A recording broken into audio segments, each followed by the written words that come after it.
Сәлеметсіздер ме оқушылар? Бүгінгі біздің өткелі отырған келесі бөліміміз 8-ші бөлім. Театр өнері мен мәдениеті. Синтаксис жай сөйлемнің түрлері. Бүгінгі өтетін сабағымыздың тақырыбы театр өнері. Сонымен қатар грамматикадан жай сөйлемнің құрылымдық түрлері, жалаң және жайылма сөйлемдермен танысамыз. Алдымен театр өнері жайлы сөз қозғасақ. Театр грек тілінен ойын-сауық деген мағынаны білдіреді. Сахналық өнердің өмір көріністерін драмалық әрекет арқылы көрермендердің көз алдында актерлер күшімен бейнелейтін бір түрі. Ойын-сауық немесе спектакль. Түрлі сахналық ойын-сауықтар, сонымен қатар жалпы мәдени шаралар өткізілетін орынжай.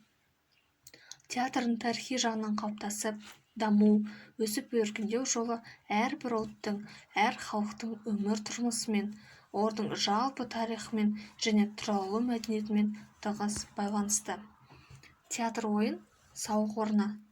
Мұнда ойын-сауықтан басқа драмалық шығармалар, мәдени шаралар да өтеді. Театр ең алғаш Грецияда ашылған, ал қазақ театр өнері ежелден келе жатқан салт-дәстүрлерімізге негізделген.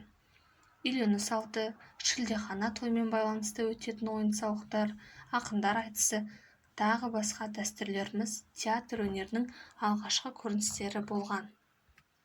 1925 жылы Қызылорда қаласында тұңғыш музыка театры ашылды. Театр шымылдығының 1926 жылы ақпанның 13-інде Мұхтар Әуезовтің Еңлік кебек трагедиясымен ашылған болатын. Бұл театр құрылғалы бері Иса Байзақов, Әміре Қашаубаев, Серке Қожамқұлов, Шара Жиенқұлова және тағы басқа өнер тарауландары қызмет еткен.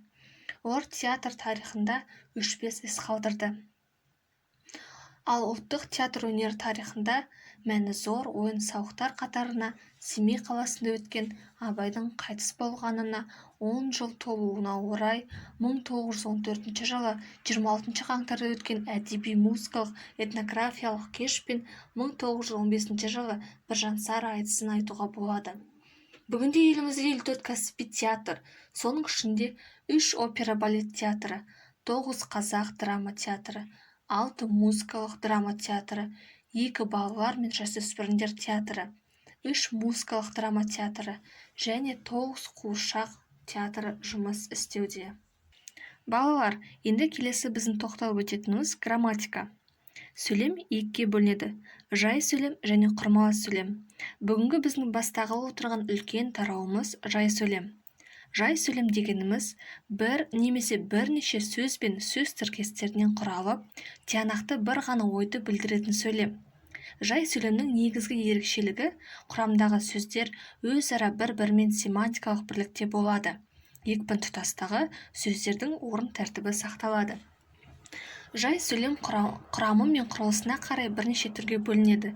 Яғни жақты-жақсыз, толымды-толымсыз, жалаң жайылма және атаулы.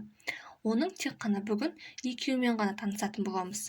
Олар жалаң және жайылма сөйлемдер. Жалаң сөйлем дегеніміз бастауыш пен баяндауышты қажет етеді. Ал жайылма сөйлем дегеніміз бастауыш пен баяндауыштан және тұрлаусыз мүшеден құралады. Жалаңға мысал келтірсек: жаңбыр жауды, жел тұрды, табиғат оянды. Мысалы, жаңбыр жауды. Не істеді? Жауды. Не жауды? Жаңбыр жауды. Бұл жерде тек қана бастауыш пен баяндауыш қана құралып тұр. Ал жайылма сөйлемдер дегеніміз, яғни оған мысал келтірсек: биыл көктем ерте келді. Не істеді? Келді. Не келді? Көктем келді. Қашан? Биыл. Қалай келді? Ерте келді. Келесі: жел қатты тұрды. Не істеді? Тұрды.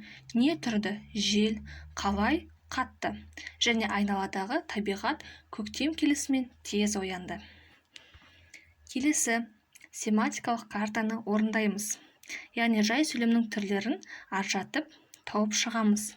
Келесі тапсырмамыз: сөйлемдерді сөйлем мүшелеріне талдап, бастауыштың, баяндауыштың және тұрлаусыз мүшенің астын тиісті сызықпен сызып, WhatsApp желісінде кері байланыс жасаймыз.